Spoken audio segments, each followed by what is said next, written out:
In 2024, at 98 years old, Dick Van Dyke won a Daytime Emmy Award. He'd been performing professionally for 77 years. He'd outlived nearly every co-star from his most famous projects. He'd survived a career that spanned black and white television, Technicolor musicals, the collapse of the studio system, the rise of cable, the streaming era, and whatever comes next. And when a reporter asked him how it felt to still be working at that age, he said the funniest thing was, 100 years isn't enough. You want to live more. Most people know Dick Van Dyke as the smiling man, the dancer, the comedian who tripped over an ottoman and made it look like art. But behind that image was a life far more complicated than the characters he played. There were years of poverty, a war, a failed business, a career that stalled before it started, an addiction that nearly destroyed everything he'd built. And then, somehow, 7 decades of reinvention that turned a kid from small-town Illinois into one of the most enduring entertainers in American history. This is how that happened. Richard Wayne Van Dyke was born on December 13, 1925 in West Plains, Missouri, a small town in the Ozarks. His mother, Hazel, was a stenographer. His father, Loren, was a traveling salesman for the Sunshine Biscuit Company. The family moved to Danville, Illinois when Dick was still young, and that's where he grew up. The Great Depression defined his childhood. Money was tight, but Van Dyke later said he and his younger brother Jerry didn't know they were poor. They had nothing, and they didn't know it. What they did have was laughter. Van Dyke fell in love with comedy early. He'd go to the local movie theater and watch Laurel and Hardy, Buster Keaton, Charlie Chaplin. Then he'd come home and try to imitate what he'd seen. Physical comedy, the pratfalls, the timing, the way a body could tell a joke without saying a word, fascinated him before he was old enough to understand why. His mother's family was deeply religious, and for a while, Van Dyke considered becoming a Presbyterian minister. A high school drama class changed his mind. He realized the stage was where he belonged. But the path to get there was about to take a detour that would last years. In 1944, at 18, Van Dyke dropped out of high school to enlist in the United States Army Air Forces. World War II was still raging. He tried to become a pilot but was rejected multiple times. He was too underweight. Eventually, the military accepted him as a radio announcer, and he was transferred to the Special Services, where he entertained troops stationed in the continental United States. He didn't see combat, but the experience shaped him. He learned how to perform for crowds. He learned how to hold an audience. And he learned that making people laugh in difficult times wasn't trivial. It was essential. After the war ended, Van Dyke went back to Danville. He didn't go to Hollywood. He didn't go to New York. He opened an advertising agency. It failed within a year. That failure turned out to be the most important thing that ever happened to him, because it forced him into show business full-time. In 1947, Van Dyke teamed up with a performer named Phil Erickson, and the two created a comedy pantomime act called The Merry Mutes. They toured nightclubs across the country for 6 years. No dialogue, just physical comedy and mime. Two men making audiences laugh without saying a single word. It was grueling work. They played small venues. They traveled constantly. They earned almost nothing. Van Dyke had married Margie Willett in 1948 on a radio show called Bride and Groom, of all places. And soon they had children to feed. The Merry Mutes weren't making anyone rich. But the act made Van Dyke precise. It taught him how to use his body the way other performers used their voices. It gave him the physical vocabulary that would later define his entire career. Every pratfall, every stumble, every perfectly timed trip over that ottoman on the Dick Van Dyke Show, the roots of all of it were in those 6 years of silent comedy in nightclubs nobody remembers. By the mid-1950s, Van Dyke had transitioned to television, hosting daytime shows, working as an MC, doing whatever he could find. In 1955, he signed a 7-year contract with CBS. It went nowhere. The network released him 3 years in. He was in his early 30s. He'd been performing for a decade, and his career was stalled. Then Broadway called. In 1959, Van Dyke made his Broadway debut in a short-lived musical revue called The Girls Against the Boys. It closed in less than 2 weeks, but someone had noticed him, and that someone led to an audition for a new musical called Bye Bye Birdie. The show's choreographer Gower Champion offered Van Dyke the lead role of Albert Peterson. Van Dyke protested. He said he couldn't dance. Champion told him they'd teach him. They did. Bye Bye Birdie opened on Broadway on April 14, 1960. It was a hit. It won 4 Tony Awards, including Best Musical, and Van Dyke took the Tony for Best Featured Actor in a Musical. He was 34 years old. He'd been trying to break through for over a decade. Overnight success after 13 years. That Tony Award changed everything, because a comedy writer named Carl Reiner had been trying to sell a television show based on his own life, a sitcom about a TV comedy writer juggling work and family in suburban New York. Reiner had originally written himself into the lead role, but the pilot didn't sell. The network wanted someone else. They wanted Dick Van Dyke. But even that almost didn't work. The show that became The Dick Van Dyke Show started life as a pilot called Head of the Family. Reiner had written 13 scripts while on vacation at Fire Island, New York in 1958. He starred in the pilot himself, playing Rob Petrie, pronounced Pete Ree, and filmed it as a single-camera show in New York with no live audience. CBS passed. The pilot sat on a shelf for a year. Then producer Sheldon Leonard saw it. He told Reiner the concept was strong, but the show needed better casting, including Reiner himself. Leonard suggested they recast entirely, shoot it in front of a live audience in Los Angeles, and find someone with the physical comedy chops to carry the lead. Danny Thomas, who was involved in the production, suggested they get the girl with 3 names, Mary Tyler Moore, to play Laura. Moore was 24 years old. She'd nearly refused to audition because she couldn't handle more rejection. Her agent told her to get over there. She did. Carl Reiner offered her the role after a single reading. The Dick Van Dyke Show premiered on CBS on October 3, 1961. Van Dyke played Rob Petrie, a comedy writer living in New Rochelle with his wife Laura, played by a young actress named Mary Tyler Moore. The supporting cast included Rose Marie and Maury Amsterdam as Rob's fellow writers, and Richard Deacon as their put-upon producer. The show looked effortless. Van Dyke's physical comedy, the way he'd stumble, trip, flail, react, seemed spontaneous, natural, unrehearsed. But behind the scenes, the writing was meticulous. Carl Reiner ran one of the sharpest writers' rooms in television. The jokes were layered. The characters were real. The comedy came from situations that actual families and workplaces experienced. The show won the Emmy for Outstanding Comedy Series 4 times. Van Dyke won 3 Emmys for his performance. Mary Tyler Moore became a star. The series ran for 5 seasons, 158 episodes, and reshaped what a television sitcom could be. But here's the part most people don't know. CBS nearly canceled it after the first season. The ratings were weak. The network wasn't sure audiences wanted a show about a comedy writer's home life. It was Procter & Gamble, the show's sponsor, that stepped in and kept it alive, insisting CBS give it another year. By the second season, the audience found it. By the third, it was one of the biggest shows on television. The show's influence was enormous. It proved that a sitcom could be smart and funny at the same time.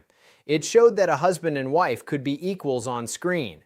Laura Petrie wasn't a punchline, she was a character. It demonstrated that the workplace and the home could coexist in the same comedy without one diminishing the other. Decades later, shows from Seinfeld to 30 Rock to The Office would trace their DNA back to what Reiner and Van Dyke built in that studio. And then, right at the peak, Van Dyke walked away. The show ended in 1966 because he and Reiner decided to quit while it was still great. Hollywood was already waiting. In 1964, while the show was still airing, Walt Disney cast Van Dyke in Mary Poppins as Bert, the Cockney chimney sweep. Van Dyke also played a second role, the ancient banker Mr. Dawes Sr., hidden under heavy makeup. Disney had insisted Van Dyke audition for that second part even though he was already cast as Bert. Van Dyke aged himself with prosthetics, a gray wig, and a hunched posture. And the disguise was so convincing that when the end credits rolled, the name Navikid Keed appeared next to the role before the letters rearranged into Dick Van Dyke. Children in theaters gasped. The old banker and the dancing chimney sweep were the same person. Van Dyke later said he had two great moments of creative fulfillment in his career. The first was The Dick Van Dyke Show. The second was reading the script for Mary Poppins. The film became one of the most beloved movies Disney ever made. Julie Andrews won the Academy Award for Best Actress. The songs became standards. The animation blended with live action in ways that had never been done before. It earned 5 Oscars and became the highest-grossing film of 1964. And Dick Van Dyke's accent became one of the most famous disasters in film history. Disney had sent him a dialect coach, an Irishman named J. Pat O'Malley. Van Dyke later said the coach's own Cockney wasn't much better than his. He spent the entire production surrounded by British actors. Not one of them told him his accent was wrong. The result was an attempt at Cockney that British audiences have mocked for 60 years. Van Dyke has been a good sport about it. He once apologized to BAFTA for inflicting, as he put it, the most atrocious Cockney accent in the history of cinema. When a British magazine listed the 20 worst film accents of all time, Van Dyke came in second. Number 1 was Sean Connery, for using his Scottish accent in every role regardless of nationality. The accent was terrible, the performance was unforgettable, and that contradiction tells you something important about Van Dyke. He was never perfect, he was charming, and charm, it turns out, covers a lot of ground. After Mary Poppins, Van Dyke starred in Chitty Chitty Bang Bang in 1968, another family musical, another song and dance performance, another film that generations of children grew up watching on repeat. He played Caractacus Potts, an eccentric inventor, and brought the same loose-limbed energy that had made Bert iconic. Between the two films, Van Dyke had created something unusual, a second career as a movie musical star that ran parallel to his television work. He could act, he could sing, he could dance, he could do physical comedy that recalled the silent film stars he'd worshipped as a kid in Danville. Few performers in Hollywood history have been able to do all 4 at that level. Fred Astaire could dance and act. Gene Kelly could dance and sing. Van Dyke could do everything and make it look like he was making it up as he went along. That illusion of spontaneity was his greatest technical achievement, and it came from decades of practice that nobody saw. But the late 1960s were changing, and Van Dyke's brand of wholesome entertainment was falling out of fashion. The counterculture was reshaping movies. New Hollywood was arriving. Audiences wanted grittier stories, more complex characters, darker themes. A smiling song and dance man from Danville, Illinois, didn't fit the moment. Van Dyke's career didn't collapse. It just slowed down. In 1969, Carl Reiner wrote a film specifically for Van Dyke called The Comic. It was a dramatic departure. Van Dyke played a self-destructive, silent film-era comedian battling alcoholism, depression, and ego. The role was inspired by the very comedians Van Dyke had worshipped as a child, Chaplin, Keaton, Laurel. It was the first time audiences saw him play someone dark. The film wasn't a commercial success, but it hinted at a depth most people didn't know he had. He starred in a new sitcom in the early 1970s called The New Dick Van Dyke Show, where he played a local television talk show host. It ran for 3 seasons but never captured the magic of the original. He took guest roles. He made television movies. In 1976, he hosted a short-lived variety show called Van Dyke and Company. It lasted only a few months but won the Emmy for Outstanding Comedy Variety or Music Series.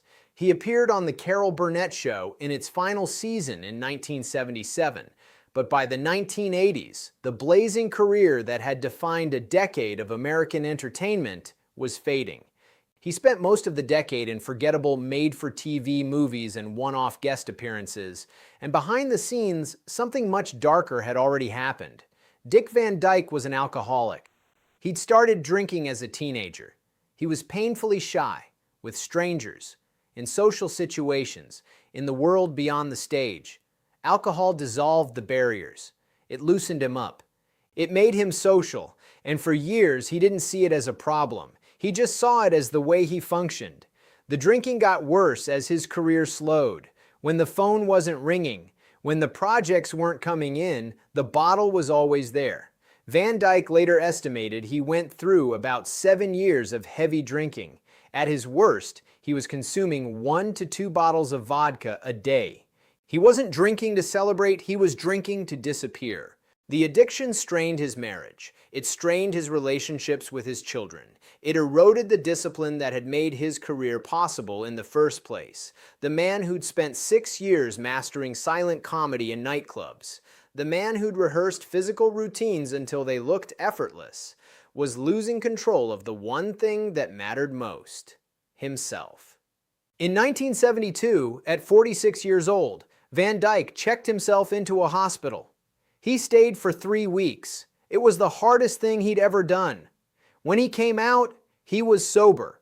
He has stayed sober for more than 50 years. He later said that before he got sober, he never imagined he'd live to be old. The drinking would have killed him. He was certain of that. The fact that he's alive at 100 is not just remarkable, it's a direct consequence of a decision he made in a hospital room in 1972. 2 years after getting clean, Van Dyke did something almost no celebrity was willing to do in 1974. He went on The Dick Cavett Show and talked openly about his alcoholism. He called it a disease, not a moral failure. He said it was a physical addiction that should be treated as a health issue, not a character flaw. In an era when celebrities hid their struggles behind publicists and press releases, Van Dyke stood in front of a national audience and told the truth. That same year, he starred in a television movie called The Morning After, playing a man whose drinking destroys his career and his family. Van Dyke later said it was one of the most meaningful things he ever did. He received letters from people who said the film convinced them to stop drinking. The man America knew as the happiest performer on television had been fighting something painful for years, and the fact that he survived it and then used his platform to help other people survive it changed what his career meant. Recovery didn't just save his life, it gave him a second act, and it gave him something else: credibility as a dramatic actor. The Morning After earned Van Dyke an Emmy nomination. For the first time, critics and audiences saw him as more than a comedian. The man who'd tripped over ottomans and danced with cartoon penguins could also make you feel the weight of addiction, the shame of relapse, the desperation of a man losing control of his own life. He could do that because he'd lived it. Through the late 1970s and 1980s, Van Dyke's career was quiet. He appeared in forgettable TV movies and occasional guest spots. He lived with Michelle Triola Marvin, his longtime companion, in a relationship that would last over 30 years. He raised his 4 children. He stayed sober. He kept working, but the roles weren't what they'd been. Then small things started to add up. A guest role on The Golden Girls in 1989, playing a successful lawyer who wants to become a circus clown, earned him his first Emmy nomination in over a decade. The performance reminded producers that Van Dyke could still command a screen. Then Warren Beatty cast him as a corrupt district attorney in Dick Tracy in 1990. A rare villainous turn that stunned audiences who'd only ever seen him play nice guys. Van Dyke leaned into the darkness. Critics praised him. Hollywood remembered he existed. That role led to a guest appearance on Jake and the Fat Man in 1991, playing a crime-solving physician named Dr. Mark Sloan. The character was so popular that CBS ordered 3 television movies. Then the movies became a weekly series, Diagnosis Murder, which premiered on October 29, 1993, and ran for 8 seasons and 178 episodes. Van Dyke played Sloan as a warm, intelligent doctor who couldn't resist poking around homicide cases. His real-life son, Barry, co-starred as his on-screen son, a detective. The two had an easy chemistry that audiences responded to immediately. Van Dyke wasn't just the star he served as executive producer for 137 of the 178 episodes, maintaining creative control the way he had on his original show decades earlier. Diagnosis murder wasn't critically celebrated. The Washington Post once described it as satisfying entertainment for undemanding viewers. Van Dyke didn't care. He was working. He was sober. He was performing alongside his son, and millions of people tuned in every week. The show outlasted the Dick Van Dyke Show by 3 seasons. It wasn't the Dick Van Dyke Show. It wasn't Mary Poppins. But it was something else. Proof that a performer who'd been famous in the 1960s could still carry a television series in the late 1990s. Van Dyke was in his late 60s when the show started. He was 75 when it ended. Most careers have one peak. Van Dyke had 3, and he wasn't finished. In 2006, he voiced a character in Curious George and played a villain in Night at the Museum, alongside Ben Stiller. He reprised that role in the 2014 sequel. In 2013, at 87, he received the Screen Actors Guild Life Achievement Award, standing on stage with tears in his eyes as a room full of actors gave him a standing ovation. In 2018, at 92 years old, he appeared in Mary Poppins Returns, this time as Mr. Dawes Jr., the son of the banker he'd originally played under heavy makeup 54 years earlier. He got a musical number. He danced on a desk. The crew gave him a standing ovation after the take. And this time, his accent was better. In 2021, he received the Kennedy Center Honors, one of the highest recognitions in American performing arts. He was recognized as a Disney legend. His awards collection by that point included 5 Emmys, a Tony, a Grammy, a Golden Globe, the SAG Lifetime Achievement, and a spot in the Television Hall of Fame. In 2023, at 97, he appeared on The Masked Singer, the show's oldest contestant ever, singing a jazz standard in a gnome costume. Nobody in the room guessed it was him. When the mask came off, the audience screamed. In 2024, he won the Daytime Emmy for a guest role on Days of Our Lives, becoming the oldest person to ever win the award. On December 13, 2025, Dick Van Dyke turned 100 years old. He celebrated with a party surrounded by family. He said he still felt like he was about 13. He told a reporter that 100 years is not enough. He wanted more. His wife, Arlene Silver, 46 years his junior, whom he married in 2012, makes sure he goes to the gym 3 times a week.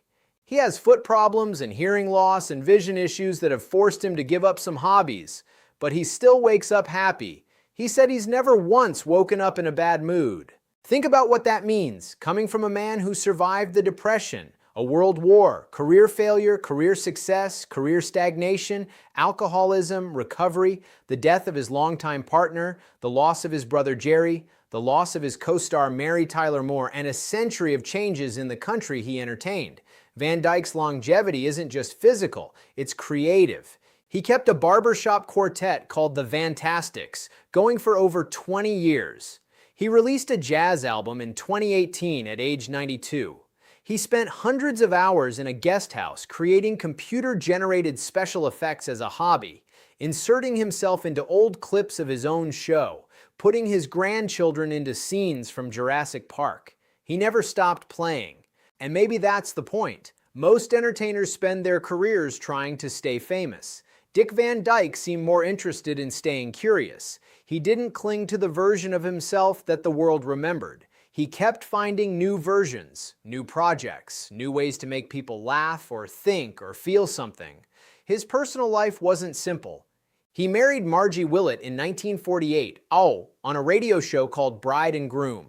They had 4 children, Christian, Barry, Carrie Beth, and Stacy. But fame and alcoholism took their toll. They separated after a long estrangement and divorced in 1984. Van Dyke found stability with Michelle Triola Marvin, an actress and singer who became his companion for over 30 years. They never married, but their partnership was one of the defining relationships of his life. When Michelle died of lung cancer in 2009, Van Dyke was 83 years old. He described the loss as devastating. 3 years later, in 2012, he married Arlene Silver, a makeup artist 46 years his junior. The age gap raised eyebrows. Van Dyke didn't care. He said Arlene kept him young. She made sure he exercised. She made him laugh. And at an age when most people are settling into retirement, Van Dyke was falling in love again. His brother Jerry, who'd followed him into show business and had a long career of his own, most notably on the sitcom Coach, died in 2018 at 86. His co-star and on-screen wife, Mary Tyler Moore, had died the year before in 2017. Carl Reiner, the man who'd created the show that made Van Dyke a star, died in 2020 at 98. Van Dyke outlived them all, but the public image was never a lie. It was just incomplete. The cheerfulness was real. So was the struggle. The talent was real. So were the failures. The smile was real. So was the vodka. Dick Van Dyke didn't survive because Hollywood kept giving him the same opportunities. He survived because he kept adapting. He went from pantomime clubs to Broadway to sitcoms to Disney musicals to dramatic television to character roles to cameos to viral moments. And at every stage, he found a way to be useful, entertaining, and present. His high school classmates in Danville, Illinois included Donald O'Connor, who'd go on to star in Singin' in the Rain, and Bobby Short, who became one of New York's most celebrated cabaret performers. One of Van Dyke's closest friends growing up was a cousin of Gene Hackman, the future Oscar-winning actor, who also lived in Danville. Something about that small town in central Illinois produced an extraordinary concentration of performing talent, but none of them lasted the way Van Dyke did. O'Connor died in 2003. Short died in 2005. Hackman retired from acting in 2004. Van Dyke kept going. At 100 years old, he is still here. Still smiling. Still telling interviewers he's not afraid of death, but he'd like a lot more life. He once told Mel Brooks, who himself reached $99, that the secret was simple. You keep moving. You stay curious. You don't let yourself get bored. Brooks, a friend for decades, said Van Dyke was the most joyful person he'd ever known. The world saw the dancing, the tripping over the ottoman, the chimney sweep with the terrible accent, the doctor who solved murders, the old man in the gnome costume. What it didn't always see was the kid who imitated Buster Keaton in his living room, the soldier who learned to entertain on military bases, the mime who spent 6 years making audiences laugh without speaking, the alcoholic who checked into a hospital and came out sober, the man who went on national television and called addiction a disease when almost nobody else would. Dick Van Dyke's greatest performance wasn't Rob Petrie. It wasn't Bert. It wasn't any character he played. It was the ability to keep moving forward, decade after decade after decade, when the version of himself that the world loved had already become part of history. Because Dick Van Dyke didn't just survive Hollywood, he survived every version of Hollywood. And at 100 years old, he's still finding a reason to smile.